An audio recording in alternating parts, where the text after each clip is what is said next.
So I'm going to start off with this drawer first. Literally what we're going to do is just take everything all out. I'm going to talk to you guys about what I've got in here. We're going to clean it with my little dusty and my, not sponsored, but Astonish cleaner, which is just the best.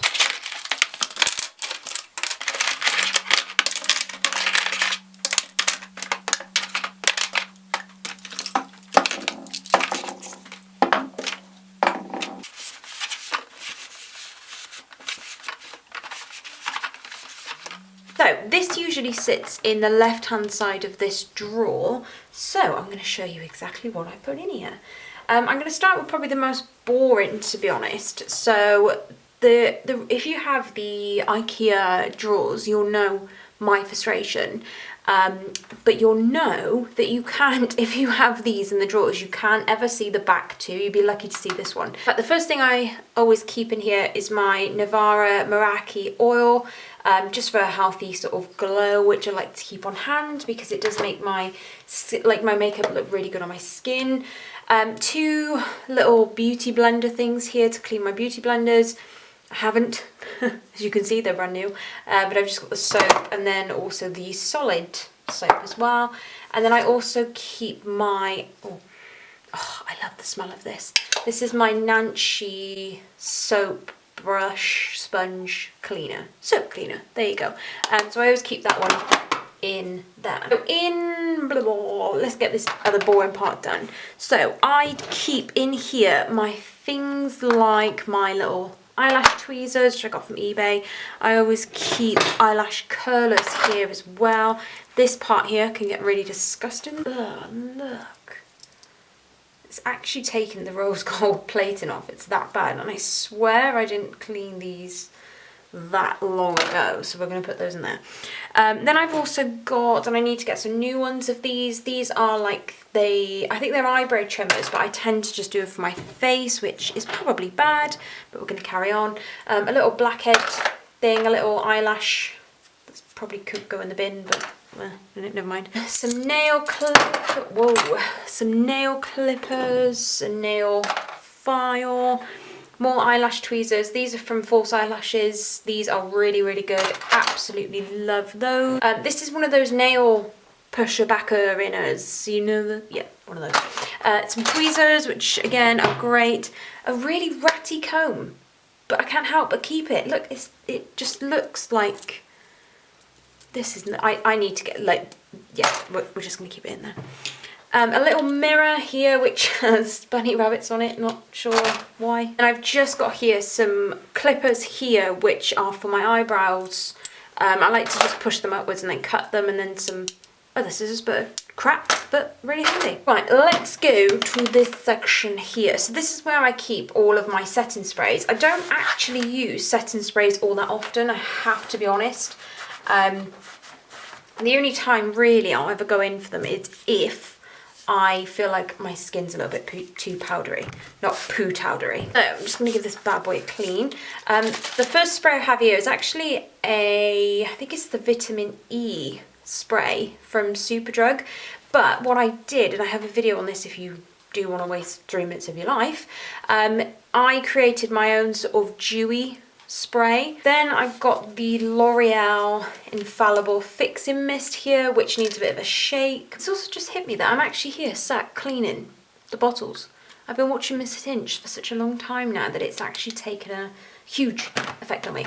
This one's from Collection. This is their Primed and Ready Makeup Fixing Spray. It doesn't really keep anything on, to be honest. I genuinely don't think, apart from that one, to be fair, and another one I'm going to mention, that one is probably the only one that has kept me less oily. Then I've got the Revolution Pro Fix Oil Control Fixing Spray. I think they've redesigned this, but I'm going to keep it because yes. Then I've got my beloved MAC Fix Plus here, which I'm kind of trying not to use, to be honest, because there is no smell like that spray. That is one of the best sprays. And then I've got a teeny tiny one, which when I go on holiday, and if I do remember to bring setting spray, which I don't, I keep that one there. Next one I've got is the that's very much like this one. This is the Maybelline 24-hour Superstay Makeup Lock-In Setting Spray, which I do think it does a good job of. Very lastly, I've got this little one here, which is the Malvita Orange Blossom Floral Water. It smells like, it doesn't really smell great, as in the actual scent, but it's really good. So, moving over, I'm just trying to push that and hoping it doesn't fall off. I'm going to move on to concealers. So I like to section these off with high end and then lower end as well, because I have them all bunched up in one. I have got other concealers, but they're not in the stick form like what these guys are. So let's start off with my higher end, because I have less of them. I've got, and I don't know how this happened, but I've got 3 MAC Pro Longwears that are somewhat nearly empty, and apparently I just keep switching between them all. If you get to a stage where your MAC Pro Longwear looks something like this, where you're probably considering chucking it out, you can actually, and I'm going to try and not do it because usually I will do it with my teeth, but if you get enough force, you can see the teeth marks, if you get enough force and you bend it on an angle, you can actually take this out and literally scoop all of the product in. Oh! We've got a spare. How did that happen? Why am I like this? The other thing I've got here is the NARS the Radiant Creamy Concealer, which looks like this here. Again, a really, really good concealer. I wouldn't say it's my favourite, so I'd like to put those there. That one's still got a little bit of life in it. I'm going to squeeze every last bit out. MAC Prep and Prime in the shade of Light Boost. I don't know what shade. Oh, that shade. There you go. Really good for brightening your under eyes. You don't want to use too much. And then the very last one I've got is the Stila Perfecting Concealer. This is thick, really thick. So I think I got this from TK Maxx, but yeah, it was like £4, so I'm definitely going to get that one. Really good, really thick, so it's really good as a eye base. Next little guy I got here, the e.l.f. Maximum Coverage Concealer. It's not maximum coverage. It's not oil free, nevertheless it is a good concealer. Then I've got the Infallible More Than Concealer. I don't know, I've got issues with this, man. Like, I don't like the brush, the doe foot. I just feel like it's too hard. So when you put it under your under eyes, it's just like a really soft area, it feels rough. But additionally, I've got the shade Ivory, and I think they've done something to their colour shades, shade colours, whatever. Because I've got this, and I'm not kidding you, it is white. Like, it comes up so pale on me. So I tend to use that if I've used a bit of a darker concealer, such as this one here, which looks like there's something a little bit wrong with it, to be fair. Maybe you should use that tomorrow. Not sure what's going on there. But this is the Maybelline Superstay 24-hour Concealer. Really good, again, but it's too dark, so I'll probably use those hand in hand. Rimmel Wake Me Up Concealer. Good. It's quite, I say glittery, but it's just got a few shiny bits to it, so I don't really use that one all too often. One I probably need to throw away because I don't even think there's anything. Oh, no, okay. Oh no. No, because I really like this concealer. Really like this concealer. It's the B Radiant BB Under Eye Concealer, which, well, me and you both just got a show the very last days of that, so probably had one more use than that, so I'm a bit gutted about that. Never mind. But this is a beautiful concealer. Really good. It's not full coverage, but it leaves you with the most skin-like concealer under your face. It really is just so lovely. And I absolutely hate, and I'm not sure why. Oh no, I do know why I keep this. Other than the fact that it smells like, I'm not sure what it smells like fizzy sweets. But this is the e.l.f. concealer, which is really good. It is really full coverage, but I use this for an eye base. Love this concealer. Not sure if you can still get it. It's the Maybelline Superstay Better Skin Concealer. Really good. Honestly, really, really good. If you can still get that, you need to get your hands on that. Makeup Revolution. Have we got anything left? Yeah, oh, I hate the way these smell, man. Like, they make me feel like my skin is drying out as we talk. Concealer Define C5, good, really good. Need to change the packaging because you don't get much at all. This bad boy here, which has been thrown around my makeup bag, is the Barry what is this, All Night Long Concealer. Really good. Again, issues with the doe foot. Needs to be a bit bigger, but apparently there's just no pleasing me. Collection 2000, probably... No, there's still some in there. Okay, we're gonna go. Yeah, really good, old school, real OG. Maybelline, what is this? I don't know what this is. You know the one. That one is good. One that's probably on its very last legs, but I'm going to keep on to it because it has the same glow as the B one I was talking about. This is the Rimmel Match Perfection Concealer. It's a 2-in-1 concealer and highlighter, so it's going to really illuminate underneath your eyes. Really love that one. Oh, another collection. And then very last two, this one here is the Photo Focus Concealer from Wet n Wild. Oh, I love this concealer. The reason I haven't thrown this away is because there is still some life to it, but I've just ordered a new one, so that one should be... Oh crap, did I get the right shade? Yes, I did, thank God. And then very lastly is the Revolution Pro Full Cover Camouflage Concealer. Hate this on the skin, absolutely despise it, but it is, in my opinion, a dupe for the P. Louise base. Okay, so I have now moved on to my second set of drawers. I have left my beauty blenders in here because I did manage to clean these out the other day. Let's start with down here. So what I like to do is keep my concealers close to the other concealers so I know exactly what options I have. So let's run through them. I've got two here from Freedom Makeup, which is a company that doesn't actually, as far as I'm aware, exist anymore. So probably shouldn't be showing you these, but I'm not going to throw makeup away. So I've got a colour correcting one here, and then also the shade, well, it doesn't matter, but it's the light medium one. And I've got the e.l.f. Corrective Concealer Palette, which again, I don't know if you can even get this anymore. And to be honest, it's probably seen like its final watch has ended, to be honest. Then I think the last palette thing I've got here is the Makeup Forever.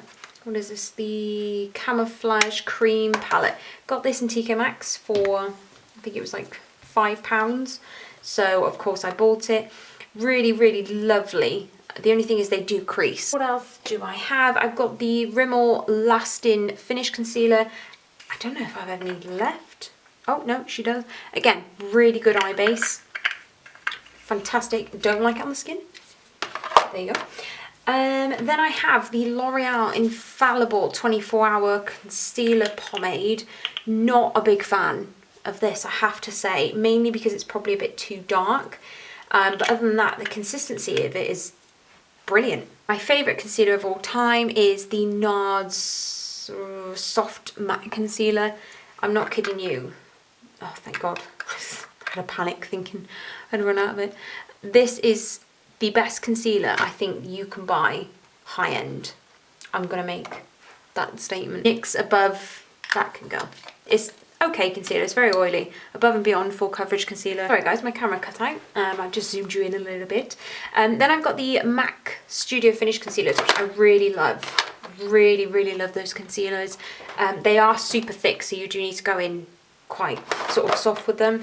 And the last thing I've got is an MUA Pro Base Primer Conceal, which I tend to use on redness. It is such a lovely, it almost goes to powder. So I can't actually remember what I had here.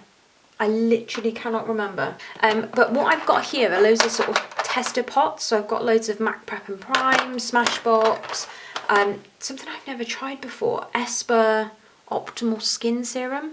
Too scared to use it because it's in a glass bottle. The Ren Perfect Canvas Silicone Free Skin Finishing Serum in like a tiny little perfume pot. That, what I've tried, is fab. And then I've got some Cover FX, like the highlighter illuminator drops. In the back here, I keep my more bulky primers. So I've got my Hydra Veil primer from Illamasqua. Really good. Such a fascinating primer as well. And I've also got the Maybelline Dream Smooth primer. I think they might have repackaged this or totally got rid of it. Thing guys, I love doing these clean out things, and I hope you guys don't mind watching it either. Hopefully I'm not too boring. But it just helps me get an idea of what I need to start using more. So yeah, so I can sort of alternate makeup. Something that I, hands on heart, love, and I had this at a right steal for £6 in, where was it? The Cosmetics Company store. £6. It's a highlighting sort of primer, but it's, oh God, it just is. Let me show you. Oh, probably did too much of a swatch. So let me just, you are probably not going to be able to see this very well on camera, but it just gives you the most beautiful illuminated golden base, and it is so hydrating. And something from Bourjois, the bronzing primer, which has seen better days, but that was my fault. I use this either as contouring stuff, or if I'm a bit more tanned, I will probably use this with a lighter foundation over the top. And then very lastly, the Bourjois Flower Perfection primer, which is a very silicone based primer, which I might keep that because it is good at blurring. We are at the very last hurdle, and it is quite a big hurdle. For somebody who doesn't like primers, I have quite a few primers, so I need to sort that out really. The first one I've got here is from Image Skincare. This is beautiful. It's just that the pumps broke, so I have to go like put in that extra effort to get some out, which is really annoying because it is a lovely, lovely primer. The next one I've got here is from Alf, and this is their Illuminating Face Primer. Next one, Illuminating Touch Liquid Radiance from Collection. I think you can still get this. It is lovely. It really is nice. It is quite hydrating, but it just goes a little bit too dry. Next one I've got here is the MUA and Dress Your Skin Flawless Skin Primer. Again, not sure if you can get this. Very oily, so just be careful. The Illuminating Face Primer from Technic, which I feel like sometimes these illuminators have like a similar thing going for them. This one's a bit more tacky, which is why I keep on to this one. This one, MAC Prep and Prime Skin Base Visage. Really good, but because it's expensive and something I'm less inclined to repurchase because it is so expensive and I don't really spend much on primers anymore, I kind of vary how I'm going to use it. Next one is a illuminator, but I will use it for primer because it's good. It smells like sweets, a little bit tacky, but good. This is the Rimmel Good to Glow highlighter in the shade of Soho Glow. Really nice, an oldie but a goodie. This is something I will always repurchase. The MAC Strobe Cream, it's beautiful, it's hydrating, it's not overly sticky, it leaves a really good base, and you always feel super good whenever you use it. A really good one, Stay Matte Primer from Rimmel. This is fantastic. Everyone I think needs to have this in their makeup collection, but it makes your skin look so luminous, which is just, wow, what more can you ask for? I've got the Instant Illusions Airbrush Away Primer from number 7. I've got the same one here, but I think this one come in a set. I think this might come in a set as well. But yeah, these are good. Really soft, blurring and hydrating at the same time. Really like those. Number 7's good. Two of the same things here from the L'Oreal Skin Perfection. Bit confused about these because they're in the skincare aisle, but they're, I would say, silicone primers. Love this. The L'Oreal Lumi Magique. Oldie, but a goodie. Very much, if not identical to MAC Strobe Cream. So we're just going to keep those there so I don't have to repurchase that one all the time. I've got another number 7 one here, the Brilliantly Bare Beauty Enhancer. The reason I like number 7 is because it's a skincare company, it was a cosmetics company, but they place a lot of emphasis on skin. So when they come out with skin makeup, oh my god, that just feels like velvet. Even stroke your face afterwards. Whew. They'd be like, girl, why are you so soft? L'Oreal Nude Magique. Can you still see me? I think so. Maybe my lights are going a bit funny. Blur Cream. This is lovely, and it's a dupe for, I think it's Benefit Professional. NYX Shine Killer. Oily, but it'll do. Maybelline Baby Skin Instant Pore Razor. Don't know if you can even get this anymore, but everyone had this, and I remember going out to buy it. I was in my first year of university, and this was expensive to me. It still is expensive to me. Never got the hype. Never, ever got the hype. And the very last one we're going to finish off with is the L'Oreal Infallible Mattifying Base. This is good. When I tried this with the Infallible foundation, I think that might be my best, most popular video, which is interesting. This worked really well under the foundation, as you'd expect it to. Okay, so that is that, and I'm going to show you when they're back in my drawers. This is pretty much where everything all sits in this little compartment. Sorry about the squeaking. Need to WD-40 it. I hope you all enjoyed the video, and please stay tuned if you want to see the other sections of my room literally dissected. Thank you so much for watching, and I shall see you next time. Bye!